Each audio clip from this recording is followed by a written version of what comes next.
Hello, and welcome to the Fiber Circus. This is episode 9, and it is November the 21st of 2018, and it's early morning-ish. Thank you very much to all my new viewers who decided to join us, and for everyone who's a returning viewer, thanks a lot for coming back. You can find me on Instagram and Facebook and Ravelry as Spotted Circus, all one word. And you can find my Etsy store also as Spotted Circus, and if you need to email me, my email is spottedcircusalpacas@yahoo.com. And all the information in this week's show will be down in the show notes, which is right down below. And if you haven't subscribed already, please hit subscribe because, hey, every viewer counts. We're up to over 100 subscribers now, so I'm super excited about that. Thank you so much to everyone who's been sharing the podcast around, and we can get the word and all the fun out to everyone. So this week, not drinking anything very exciting, so there's no tea of the week, but I did get in a new David's Tea advent calendar, so every day is going to be a new tea. Now, I don't know how I'm going to do 2 weeks worth of tea reviews exactly, but if something really stands out to me, I'm going to try it and definitely let you guys know about it. So works in progress. I only have one real thing this week that is a work in progress because I've finished a few things and I've started and finished a few things completely in the last 2 weeks. So the only thing I'm working on right now is actually a swatch. Last week I asked for your opinions on a colorwork sweater as far as what it is you guys thought for which one I should do. And I've gotten a couple of different votes on ideas, so I'm swatching right now. And currently I'm swatching on size 5 needles, and I'm swatching in the round, because if it's going to be colorwork, I know it's going to be in the round and not flat. And this is on my silky Aran base, which is a mulberry silk alpaca with just a little bit of merino, and it's actually a chain stitch, which is kind of hard to get to see here. It's hard to get it to focus, so maybe it'll focus better on just the swatch. Kind of. So I don't know how I feel so far about it on 5s. I'm probably going to go up at least a needle size because it's very dense feeling at the moment. The majority of the sweaters that I looked at were approximately 19 to 20 stitches per 4 inches, and I think right now I'm definitely getting more than that. So I'm going to continue swatching, because if I'm going to make this sweater, I'm going to make it once and not 100 times. So that's my big thing I'm working on right now. It's not very exciting, I know, but I've been doing a lot of seaming this week, and that's taken up quite a chunk of my time. So new cast-ons. I haven't really cast on anything new yet, but I'm getting ready to. Because December 1st is coming up, it's advent calendar time. So I want to be able to put my stitched together yarn advent calendar that I got to good use. And I think I finally found a pattern that I like. The pattern's called Dust of Snow Wrap, and it's part of the craft event package that Helen Stewart was putting together. So she releases a new pattern, I think it's every week, and you get like 7 or 8 patterns. And it was one of the first ones released. The pattern has you holding the yarn together with a mohair to give it more of like a snowy, ethereal look to it. I probably am not going to do that because I don't really care for mohair. If I had some of my undyed alpaca silk brushed lace weight yarn, I would use that. But I don't have any undyed. So I'm going to have to take these apart and then put them in the order that I want them.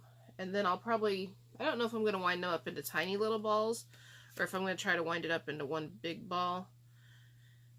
This says it uses 2,300 yards total, and I know the Dust of Snow Wrap doesn't quite call for that much, but I'm going to try to use every bit I can of it.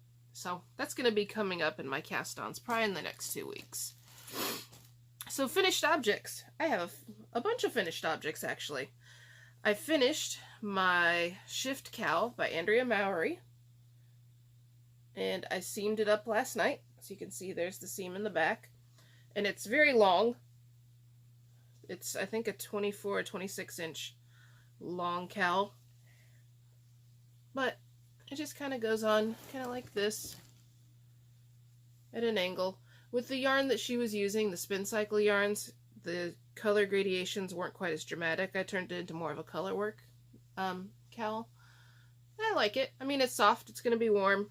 It's going to be more of a shop sample piece, probably. The yarns that I used in this are the teal. These are all in my Merpack Yak Silk DK base. So the teal is the color of money. The purple is called Grape. The light green here is Spring Leaf. The orange is PSL, or Pumpkin Spice Latte. And then the red is called Barn Red. So, it's a nice cowl. It's pretty big. The pattern is really easy once you got into it, which I liked. I don't know that I really need this extra long bib section, but I can probably just like tuck it up and it'll be just fine. But it turned out alright. I liked it. It blocked out really nice and it's nice and soft. The other finished items that I've got are a bunch of machine knit things. I found out early this week that I was able to vend at a small makers kind of thing this coming Saturday, which is pretty short notice. So I decided I need to get my button gear and get some more handmade items done. So I've done a few things. First up, I have a cowl. Nothing really fancy. It's just a ribbed cowl, and it's out of acrylic. But the acrylic actually had some nice, has some like variation within it, so it's at least a semi-interesting color. It could also double as a headband, I'm thinking. And then I did, out of one of my alpaca silk gradients, I did this nice infinity scarf. And it's a variation of a tuck stitch or slip stitch rib. So this is all ribbing, but if you look at it closely, you can see that it's basically slipped a stitch and then a few times and then knitted up there. So it'll be like a 2-wrap cowl. And I think it turned out really nice. I seamed it. So ideally the gradation color change would have been a little bit less dramatic, but my seaming's getting pretty good. So, I mean, it's pretty much, it's an invisible seam. And then on the inside, I mean, there's just a little tiny seam line.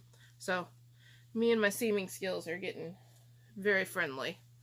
And then I have another hat, and this is a houndstooth check hat with a ribbed base. And then all these hats actually are lined on the inside to, so that way you don't see the floats, and that way they're extra warm. So there's a nice houndstooth. And then I did some argyle with the ribbing on the bottom. This has taught me a lesson to not knit a hat in black, because seaming black sucks. And this black actually has little hints of color within it as well. But that one turned out pretty good. And then because I'm going to be in Bloomington, I made some IU hats. So I have this plain IU hat where the ribs can come up. And I'm probably going to put either a pom-pom made out of yarn on the top, or I'm going to put a fur pom-pom, like fake fur pom-pom on the top. I haven't quite decided yet. And then I have 2 ear flap hats. So you can see another IU hat with ear flaps. And I gotta obviously fix my ends here, because I put them through the washer and the dryer and they're kind of a mess. But I made I-cord on the machine. And so the I-cord's going to be my tassel. So I gotta work on some tassels as I'm driving for Thanksgiving tomorrow. And then here's another IU hat, just with white ear flaps instead. So once I blocked these out a little bit more, after they went through the washer and the dryer, they kind of became a little stretched. So I just need to stretch them back out again. So I've got all those done. So all those are going to go up for sale. I don't quite know what to expect, because this little vending thing's only, I think, from 5 to 9, so it's only 4 hours. But I feel like I should have so much more, but yet at the same time, I don't want to make a ton of stuff and waste yarn if it's not going to sell. So we'll see how it goes. So those are my finished items. All of those were done on my Toyota 901 knitting machine in River. Toyota made knitting machines for a short while. They did never make any electronic machines. They only made punch card machines. And they use a different system for selecting of needles for patterns. And I actually really like my Toyota machine. The problem is the parts are a little bit harder to come by since they weren't quite as common. So I like it. It's a fun machine. I did get a pattern for a unicorn children's hoodie, which I'll pop up a picture up here. And I'm hoping to maybe make a few of those in some kind of sparkly yarn, but it's written for a bulky gauge and I need to translate it into a standard gauge because that's the machine I have up right now. And taking machines up and down and switching them out is kind of a pain in the butt, and I don't really have space for 3 machines right now to be set up at one time. So hopefully next week. So on to spinning. I got some spinning done last week. We have a local fiber group that it's a bunch of fun people, and we all hang out and have some drinks and some snacks, and we call ourselves the Feisty Fiber Fiends. And we got together last week in Bloomington, and so I decided to take along a spinning project and work on that. So while I was there, I started spinning this, and it's 4 ounces of my stained glass merino base in the Neon Mermaid colorway. And it was the last one of the kind of its color at the moment, so I decided that it was mine. I will be dyeing it again at some point in the future when I get some more of that base, so probably after the first of the year. But I think I got about 250 yards, and it looks to me to be probably a DK, maybe light worsted weight. I haven't set the yarn yet, so it's still slightly... It's got about an extra twist and a half, which is what I normally want to see. And then when I wash it, the twist should all settle out. But I think it turned out really pretty. I fractally spun it, so I split it in half, and then I split the other half into thirds. And spun them all straight onto a bobbin, then did a center pull ball, and applied them. And I did all of that on my Spinolution worker bee. So the spin turned out really nice. It was a lot of fun. It was a nice cleanser because I didn't have to think a whole lot about it. I just went and did it. So some good spinning done. I also did a bunch of carding this past week. I had a commission from an alpaca farm out in New Jersey to dye some of their fleeces and then card them into bats with that. And so I'll pop a picture of the bats that I carded right up here. It was about 40 ounces of alpaca with other things blended into it. So hopefully those sell well for them. I have one more of their fleeces still to dye after the holidays here, and we'll get into it a little bit more then. So lots of carding done though, and the kitten was very fascinated with the carding. Luckily she didn't decide to reach her paws in or anything, but she was eyeballing pieces, and she did run off with a bit of bamboo at one point. So you do have to keep an eye on the little booger still. I did all my carding on my Strauss Mad Batter. I have a single wide Mad Batter. I would love a motorized Mad Batter, but that's not going to happen. So it gets the job done. It makes some nice carding art bats for it. You can also do some nice smooth bats if you just pass it through a few more times, but I really like the Strauss brand. I'm a dealer for them, and I've never had a problem with any of their products yet, so I highly recommend a Strauss, and if you're interested in one, get a hold of me, because I do give you free blending goodies and stuff to get you started once you get a carder, so let me know.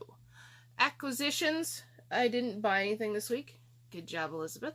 The only thing I have is this shirt that I got when I was at SAFF, and it's from Waxon Batik Studios, and it's got a yarn ball, obviously, on it, but they're completely hand-dyed batik shirts. And I don't quite know how she does the white, if that's like a bleach or something, or maybe that's... I don't know. But she does these shirts. And they were a SAFF exclusive shirt that she did, and they were very popular, and they sold out pretty quick, but she vended right across from me, so I could see them all weekend, so I finally decided to get one. So, very cute shirt. I like it. I bought it a little bit big because it's 100% cotton, and I was paranoid it was going to shrink down, and it's a little bit stiff, so it almost needs to go through the dryer with like some tennis balls to really break it down, you know, so it's a little less heavy duty. But I like the shirt quite a bit. So travel. Gonna be traveling to see my parents the next 2 days. Nothing real thrilling there. I mean, going to see the family for Thanksgiving. And then Saturday, I'll be vending at the Artisan Alley in Bloomington, Indiana, I think it's from 5 to 9. And I'll be there again December 14th and 15th vending. So stop by, check it out. I'll have alpaca socks, dryer balls, felted soaps, of course all my machine knit stuff that I've done, some yarn and fiber, probably not a ton of it's my guess, a couple of sweaters that don't fit quite right, a big shawl with beads for some luxurious lady in your life. So we'll have a little bit of everything, so stop by and say hi. The other travel that's going to be upcoming is I got the notification this week that I'm in it. It's the Super Summer Knit Together Retreat in 2019 in July in Nashville that's hosted by the Knit Girls. So this will be my second year going and my second year vending, so I'm pretty excited about that. My friend Jeannie from New York is going to be going too because she also got in the lottery, so we're going to be finding ourselves an Airbnb to stay in, and it should be a lot of fun. I'm going to enjoy it. I had a really great time there last year. If you didn't get in for some reason, you might want to consider going to the Natural Fiber Extravaganza, which is also going to be in Nashville at the same time. The Natural Fiber Extravaganza is put on by the Alpaca Owners Association, which I'm a part of, and I'm helping to coordinate a bit of the extravaganza out there. There's a spin-off competition, there's knitting and spinning, like hand spinning competitions that you can enter, and you can win ribbons, and I'm hoping we may be able to incorporate prizes into that. There's going to be classes on a lot of different subjects. There'll be alpacas there. There was alpaca yoga last year. There are vendors selling a little bit of everything. There's a fashion show. There's a fleece show. There was a display of antique wheels there this past year also. So keep your eyes on that. I may be teaching some classes there on that Sunday. I haven't exactly decided what I'm going to try to teach yet and how I'm going to work going to it in with going to SSK at the exact same time. Somehow I'm going to try to figure it out.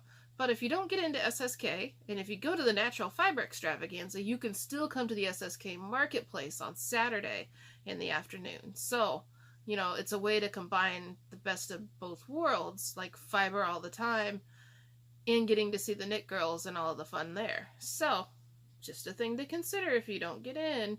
It might be a good time.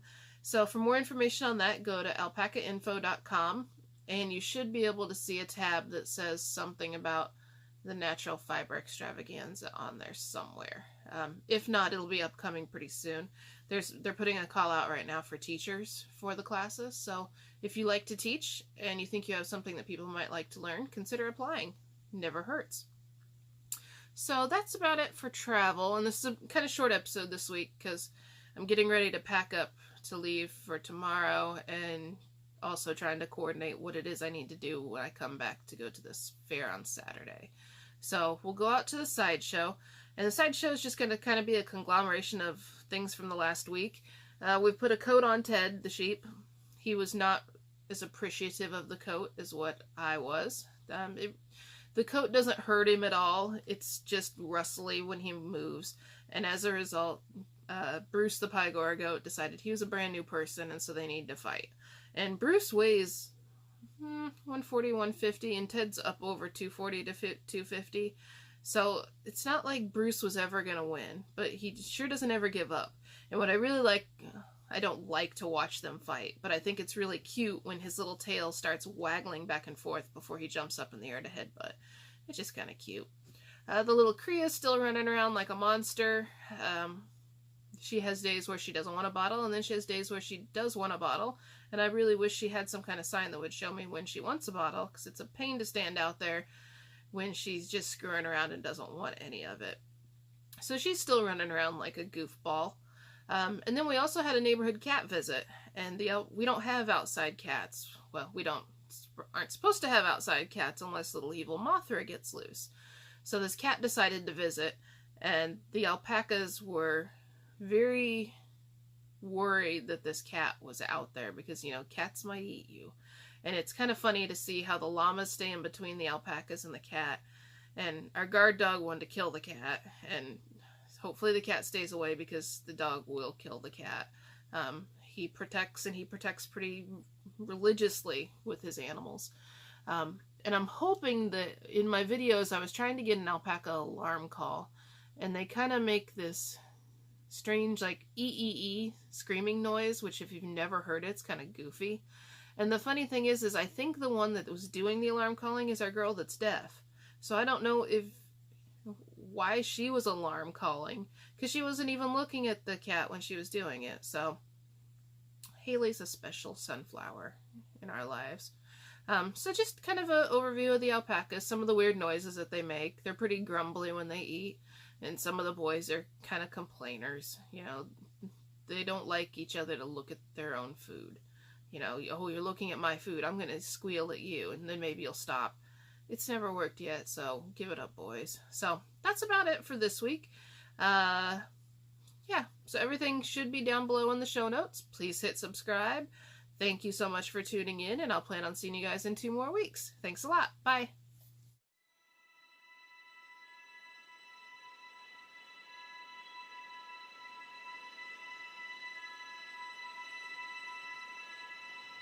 Bye.